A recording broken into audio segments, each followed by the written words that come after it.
Gloria a Dios, gloria al Señor. Gracias a Dios porque nos concede en esta tarde el privilegio de estar en su casa. ¿Ustedes creen que es un privilegio estar en la casa de Dios? Acuérdense porque dice la Biblia allí, envía a Jehová bendición y vida eterna. Y Él nos ha bendecido en esta tarde, hermanos. Vamos a leer del 1 al verso 8 para la gloria y la honra de nuestro bendito Dios. Cuando lo tengan, hermanos, les pido que se pongan de pie. Una disculpa a los jóvenes, hoy iban a salir, pero nuestro hermano Fabián tuvo que acompañar a su esposa a Canoga Park, así es que van a estar aquí con nosotros. También les refirió Jesús una parábola sobre la necesidad de orar siempre y no desmayar, diciendo: había en una ciudad un juez que ni temía a Dios ni respetaba a hombre. Había también en aquella ciudad una viuda, la cual venía a él diciendo: hazme justicia de mi adversario. Y él no quiso por algún tiempo, pero después de esto dijo dentro de sí: aunque ni temo a Dios ni tengo respeto a hombre, sin embargo, porque esta viuda me es molesta, le haré justicia, no sea que viniendo de continuo me agote la paciencia. Y dijo el Señor: oí lo que dijo el juez injusto.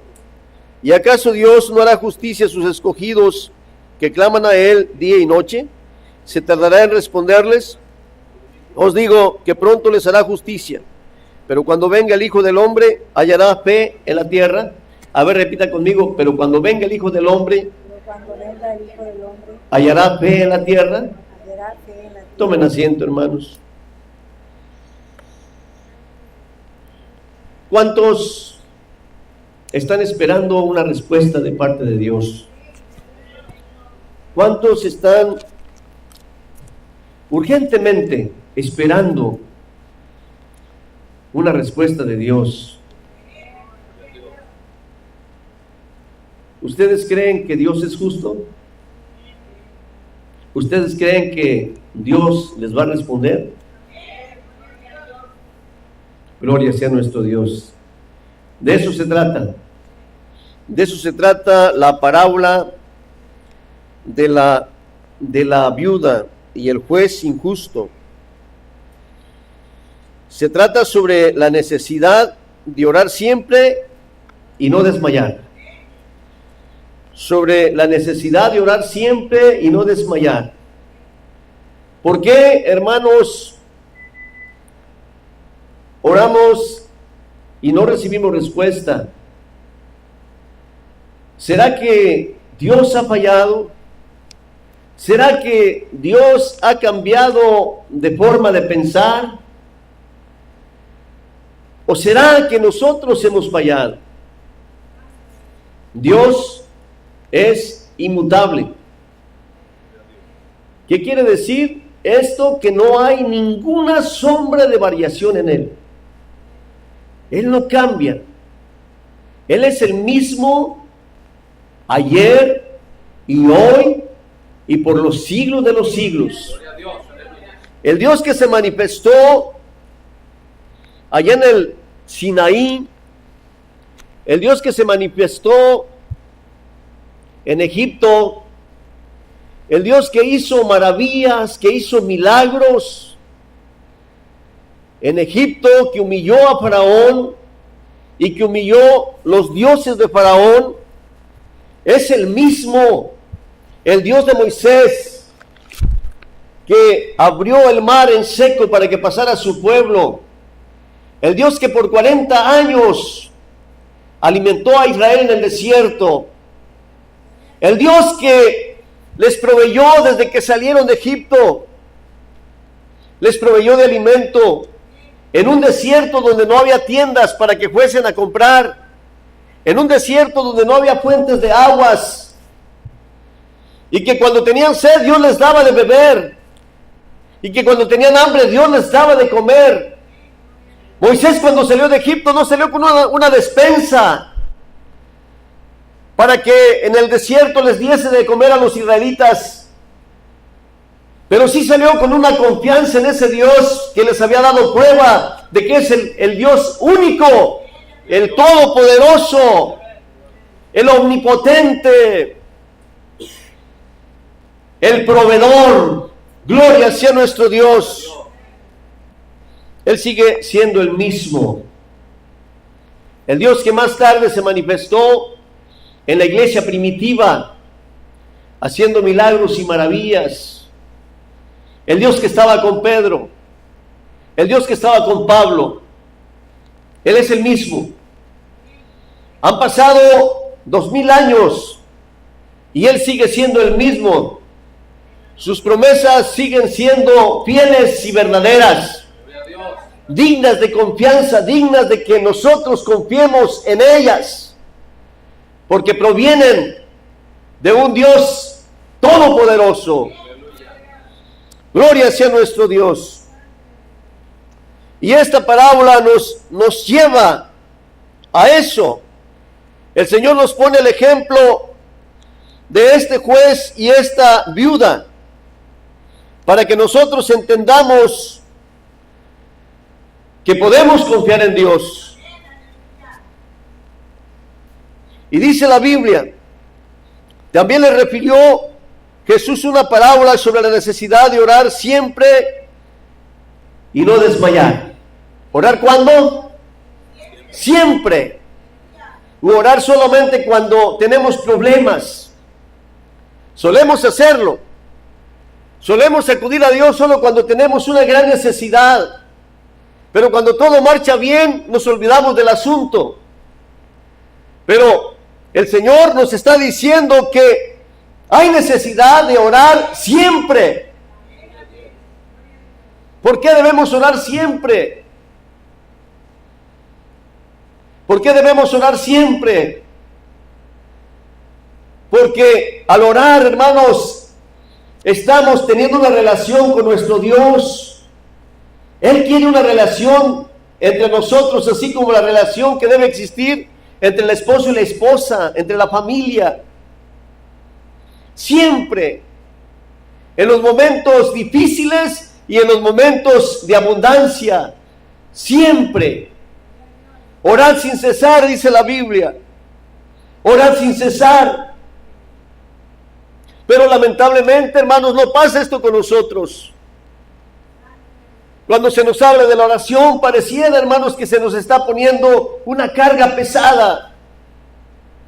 Cuando se nos invita, hermanos, a tener una guardia de oración, parece que se nos echa un balde de agua fría en tiempo de frío. Cuando la oración no debe causar eso, hermanos. La oración debe causar, hermanos, un placer. Cuando usted tenía su novia, no era un placer hablar con su novia. No era un placer platicar con su novia. Pues eso debe sentir el cristiano. En una ocasión el hermano José Mejía lo invitaron a predicar a otro país. Y fueron varios oradores. Y el hermano Josué Mejía sacó el primer lugar porque el tema que trató fue acerca del placer en la oración. Qué hermoso los que han alcanzado este privilegio. Qué hermoso, bienaventurados los que han alcanzado este privilegio de sentir placer en la oración. De que la oración es lo más importante en sus vidas. Y que dejan todo para apartar un momento especial para orar. Y diciendo, había en una ciudad un juez que ni temía a Dios ni respetaba a hombre. ¿Cuál era la actitud de este juez? ¿Cuáles eran las características de este juez? Era un hombre que no respetaba a Dios, no temía a Dios. ¿Y cómo es una persona que no teme a Dios? Es una persona dura. Es una persona insensible. Qué difícil es convencerlo, difícil es sacarle un favor. Y más cuando tiene tiene un nivel tan alto como el de un juez, una máxima autoridad. El juez es el que determina los juicios para ciertas personas. Y dice que este juez ni temía a Dios y ni respetaba a hombre alguno. ¿Con qué confianza se puede ir ante una persona a pedirle un favor o a pedirle que nos haga justicia cuando esta persona es de estas características? ¿Con qué confianza podemos ir a él? Más sin embargo, había una mujer, una viuda que estaba pasando por una adversidad, una viuda que tenía un problema, no dice la Biblia qué tipo de problema, pero tenía un problema serio y necesitaba que el juez le hiciese justicia, que el juez le ayudara, que el juez diese un veredicto en su favor. Y dice la Biblia que él no quiso por algún tiempo. Esto quiere decir que la viuda no insistió solamente una sola vez, sino que estuvo yendo. ¿Cuántas veces esta viuda no fue rechazada por el juez? ¿En cuántas ocasiones quizá el juez le dijo a la policía: sáquenme a esta mujer que no la aguanto? Siempre viene con el mismo cuento, siempre viene con el mismo problema. ¿En cuántas ocasiones la Biblia no lo dice? Pero se supone que en cuántas ocasiones esta viuda tuvo que ser rechazada fuertemente por este juez. Mas sin embargo, dice, la insistencia, mas sin embargo la persistencia, mas sin embargo la perseverancia de esta viuda no se dio por vencida. No se dio por vencida en el primer rechazo, ella no se dio por vencida, sino que ella siguió acudiendo, pasando vergüenzas. Mas sin embargo, su necesidad dependía de aquel hombre que estaba en la silla, de aquel juez. Él es el único que podía ayudarla, porque era el juez de la ciudad. No se dio por vencida por los rechazos del juez, sino que ella insistió porque su necesidad era grande. Gloria a Dios por nuestras necesidades. Gloria a Dios por los problemas. Gloria a Dios por las luchas. Gloria a Dios por las tribulaciones. ¿Usted le da gloria a Dios cuando está pasando por luchas, por tribulaciones? A veces no, a veces nos enojamos con Dios. A veces nos entra un sentimiento de reproche o de rencor porque no recibimos respuesta de Dios. Pero aquí el Señor nos enseña de que la perseverancia tiene sus resultados positivos. Y esta viuda siguió insistiendo: hazme justicia de mi adversario. Seguramente o posiblemente cada que iba con este juez, la única petición era: Señor juez, tenga misericordia, hágame justicia, ayúdeme.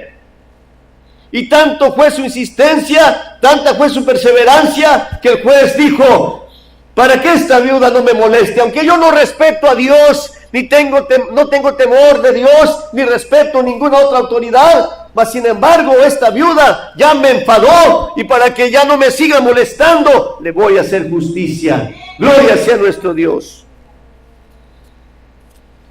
Y dijo el Señor: oíd lo que dijo el juez injusto. ¿Y acaso Dios no hará justicia? ¿Y acaso Dios no hará justicia a sus escogidos que claman a Él día y noche? ¿Se tardará en responderles? De cierto os digo que pronto les hará justicia. Gloria sea nuestro Dios. Dios, si este hombre malo, si este hombre injusto, por la perseverancia de esta mujer, de esta humilde mujer que tenía esa gran necesidad, le hizo justicia, dice el Señor, si este hombre lo hizo, ¿cuánto más mi Padre Celestial? ¿Cuánto más Dios, que es bueno y que para siempre es su misericordia? Les hará justicia a sus escogidos que claman a Él día y noche. Pero aquí está la clave, hermanos. Aquí está la clave, que claman a Él día y noche. Lo que pasa, hermanos, que a veces somos bien conformistas. A veces oramos 5 minutos y no hay respuesta, o simplemente caemos en el hábito de orar 5 minutos, 10 minutos y es todo. Y la oración se vuelve una oración mecánica. Pero el Señor dice, ¿y acaso Dios no hará justicia a sus escogidos que claman a Él día y noche?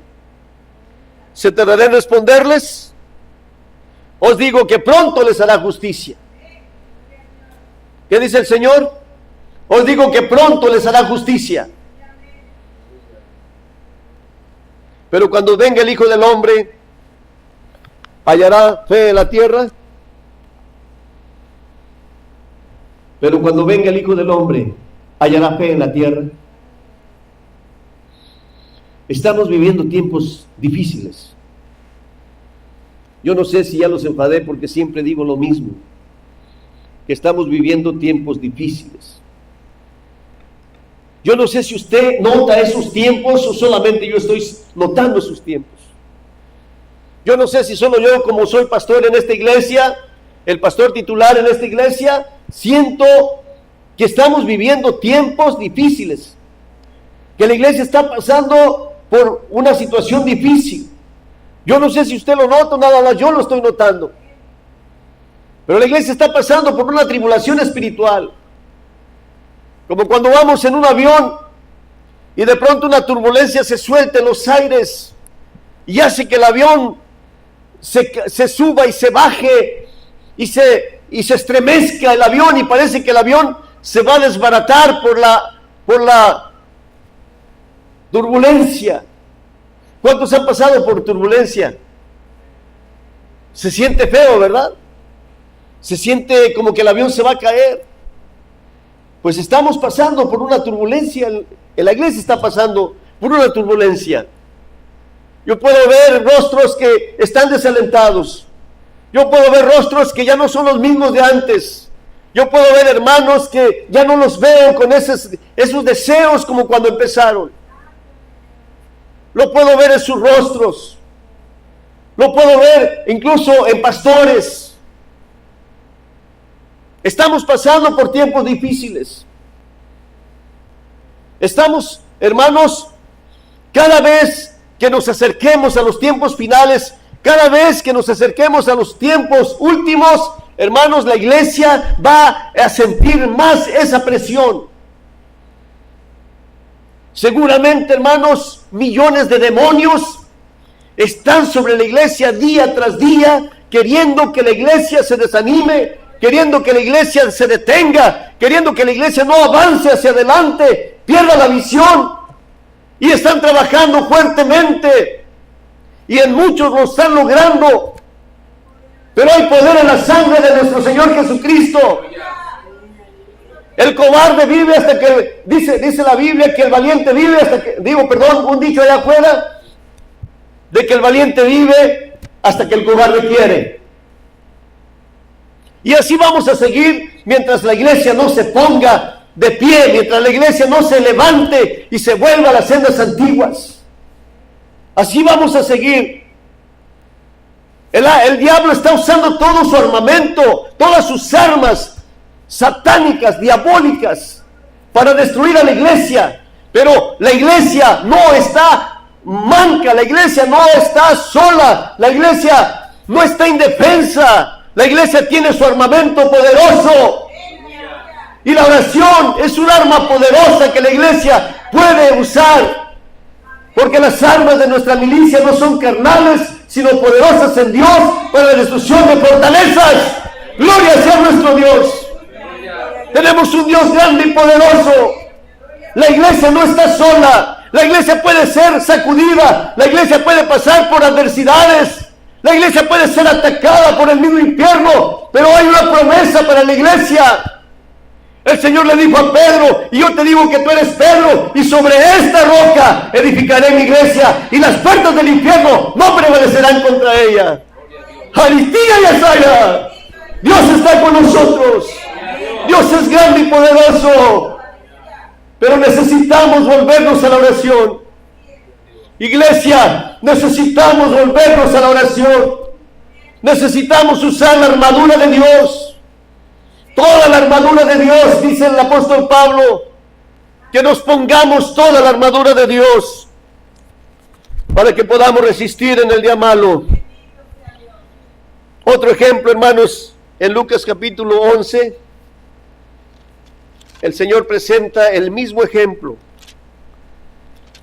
Y dice, les dijo también, verso 5, les dijo también, ¿quién de vosotros que tenga un amigo va a él a medianoche y le dice, amigo, préstame 3 panes? Pero un amigo mío, porque un amigo mío ha venido a mí de viaje y no tengo que ponerle delante. Y aquel respondiendo desde adentro le dice, no me molestes, la puerta ya está cerrada y mis niños están conmigo en cama, no puedo levantarte a dártelos. Os digo que aunque no se levante a dárselos por ser su amigo, sin embargo por su importunidad se levantará y le dará todo lo que necesite. ¡Aleluya!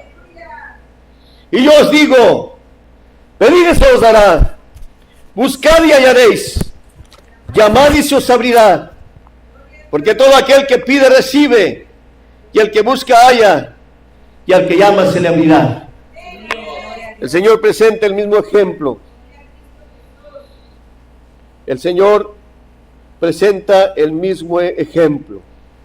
El mismo ejemplo de la viuda, del amigo que va a la casa de su amigo y que le suplica y le dice, dame unos panes porque alguien llegó de visita en mi casa.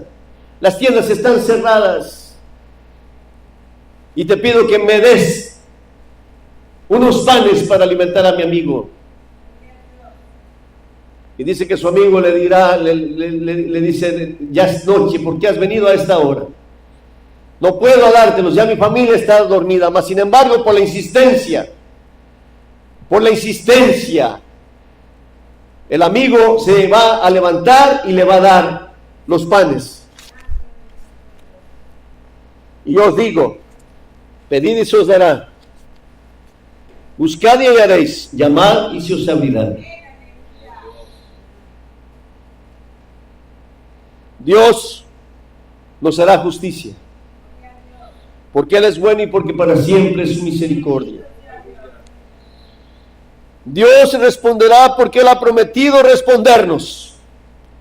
Y Él es Dios, Él no miente. Él ha prometido respondernos. Él ha prometido estar con nosotros. Clama a mí, dice el Señor, y yo te responderé. Clama a mí y yo te responderé. Porque no estamos clamando a un ídolo. Porque no estamos clamando a Moloch. Porque no estamos clamando a un Dios falso. Porque no estamos clamando a los Baales que clamaron los apóstatas, los sacerdotes apóstatas en tiempos de Elías. Estamos clamando al Dios eterno, al Dios vivo, al Dios que nosotros no podemos moverlo ni podemos cargarlo. Él nos mueve a nosotros y Él nos carga a nosotros. Al Dios que antes de que la palabra esté en nuestra boca, Él ya la sabe. Él conoce tu necesidad, Él conoce tu aflicción, Él conoce por donde tú estás pasando. Él sabe cómo te estás sintiendo en esta misma hora. Él sabe tu preocupación. Ni siquiera debemos decirle nuestra preocupación, pues Él ya la sabe. Y Él ha prometido respondernos. Y su palabra está por encima de todas las cosas. Dios no puede ir sobre su palabra. Dios respeta su palabra porque Él es Dios y porque Él es justo. Bendito sea nuestro Dios. Dios responderá a nuestras peticiones porque Él tiene todos los recursos para ayudarnos. Y yo os digo, dice el Señor, y yo os digo, pedid y se os dará, buscad y hallaréis, llamad y se os abrirá, porque todo aquel que pide recibe, y el que busca halla, y al que llama se le abrirá. Promesa de Dios, palabra de Dios, no es palabra de un hombre, no es palabra del pastor, es la palabra de Dios la que tiene poder y autoridad. Y lo que Él dice se cumple al pie de la letra. Yo creo en este Dios vivo. Yo creo en este Dios maravilloso que nunca nos ha fallado, ni nos fallará. Y que si no hemos recibido respuesta de Él, no debemos desesperar. Debemos esperar en Él, no debemos dudar. Debemos esperar pacientemente, como dice su palabra. Pacientemente esperé a Dios, y Él atendió a mi súplica. No dice cuánto tiempo estuvo el salmista esperando en Dios. Mas sin embargo, Dios, que es fiel, siempre cumple su promesa. Algunos tienen que esperar mucho tiempo, como Abraham esperó tanto tiempo para la llegada de su hijo primogénito. Y Abraham falló en esa espera, como nosotros también hemos fallado o podemos fallar en la espera. Moisés esperó 40 años. El pueblo de Israel esperó 40 años hasta que heredó la promesa de entrar a la tierra prometida. La Biblia nos enseña, hermanos, en la fidelidad de Dios, que Dios es un Dios fiel y que Él nunca va a fallar. Pero también enseña lo cortos que somos nosotros los seres humanos. Nosotros fallamos, Dios no falla, nosotros sí fallamos. Somos personas que fallan, llenas de errores, pero nuestro Dios es perfecto y todo lo que Él permite que pase es para bien de nosotros, para que se cumpla la Escritura, que a los que aman a Dios, todas las cosas les ayudan a bien. ¡Aleluya! Las tribulaciones, las luchas, las adversidades, la enfermedad, el problema económico, cualquier cosa, todas las cosas, por muy negras que parezcan, por muy incomprensibles que nos parezcan a nuestra mente humana, pero nos ayudan a bien, porque Dios, Él es justo y Él es perfecto, y todo lo que hace es perfecto. A su nombre, gloria. Pero pedid con fe, esperando recibir. Nuestra fe no es una fe ciega, sino una fe basada en las promesas de un Dios vivo, de un Dios fiel, en el Dios inmutable, que se levantó de la tumba, que venció a la muerte y a los principados, y que vive para interceder por nosotros ante el Padre Celestial. Y Él nos dice: pedid y se os dará, llamad y se os abrirá. Cualquier cosa que sea tu petición, cualquier problema que tengas, Él promete ayudarte. ¿Cuál es tu petición? ¿Cuál es tu petición? No importa cualquier petición que sea, no hay puerta cerrada ante el poder de Dios. No hay candado cerrado que no se abra ante el poder de este Dios grande y poderoso. Y tenemos que empezar a confiar en Él ahora. Porque si no confiamos en Él ahora, ¿cómo podemos esperar que cuando Él venga nos va a levantar de aquí, nos va a llevar al cielo? ¿Cómo vamos a creer en Él de que Él nos va a resucitar si no creemos, si no empezamos a creer en Él ahora? Que Él nos va a dar vida a los que ya murieron. Tenemos que empezar a creer en Él ahora, porque Él es grande y poderoso. ¿Qué problema estás atravesando? Hay poder en la sangre de Cristo Jesús. Póngase de pie. Verso 9 del capítulo 11 de Lucas. Y yo os digo, pedid y se os dará, buscad y hallaréis, llamad y se os abrirá, porque todo aquel que pide recibe, y el que busca halla, y al que llama se le abrirá. ¿Qué padre de vosotros, si su hijo le pide pan, le dará una piedra? O si pescado, en lugar de pescado, le dará una serpiente? O si le pide un huevo, le dará un escorpión. Pues si vosotros, siendo malos, sabéis dar buenas dádivas a vuestros hijos, cuanto más vuestro Padre Celestial dará el Espíritu Santo a los que se lo pidan. Él no es mentiroso. Él no es mentiroso. Él es fiel. Él es fiel. Cualquier necesidad que tengas, cualquier problema que tengas, Él dice: pedid y se os dará. Pedid y se os dará. Bendito Padre Celestial. Bendito Padre Celestial. Aquí está tu iglesia, aquí está tu pueblo, Señor. Aquí estamos, precioso Dios, con grandes necesidades. Pero tú nos